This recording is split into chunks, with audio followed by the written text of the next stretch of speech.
என் தாய்மொழிக்கு வணக்கம். ஒரு விஷம் வாய்ந்த ஒரு மரமா இருந்தா கூட அதுக்கு ஒரு நல்ல தண்ணி தேவை. இந்த சைக்காலஜி டேர்ம்ல சொல்லணும்னா இதுக்கு பேர் மலடப்டிவ் பிஹேவியர்னு சொல்லுவாங்க, இல்லனா ரெயின்ஃபோர்ஸ்மென்ட் தியோரின்னு சொல்லுவாங்க. அதுவாகுது பிஹேவியரிசம் பத்தி நான் சொல்ல போறேன்.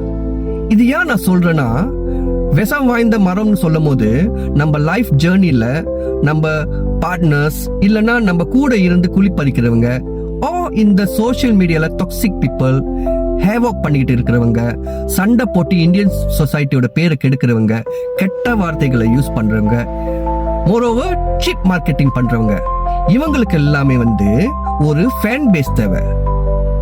சிம்பிளா சொல்லணும்னா ஒரு கூட்டம் தேவை. அதுதான் அந்த நல்ல தண்ணி. நீங்க ஒரு மெச்சூரிட்டியான பீப்புளா இருந்தாலும் சரி, ஒரு ஹை எடிகேட் ஒரு நாலேஜபிள் பர்சனா இருந்தா கூட சரி, நீங்க எவ்வளவு நல்லவங்களா இருந்தாலும் நம்ம ஊட்டி வளர்க்கறது எவ்வளவு விஷம்னு நம்மளுக்கு தெரிய வரணும். நீங்க எவ்வளவுக்கு எவ்வளோ அந்த டாக்ஸிக் பீப்புளை கமெண்ட் பேர்ல சப்போர்ட் பண்றீங்களோ அவ்வளவுக்கு அவ்வளவு அந்த மரம் இன்னும் விஷமா தான் மாறும்.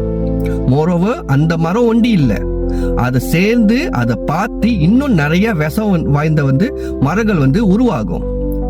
The most beautiful part, நம்ம யாருக்கு சப்போர்ட் பண்றோம்னு இல்லனா நம்ம யாருக்கு ஊட்டி வளர்க்குறோம்னு நம்மளுக்கு தெரியணும்.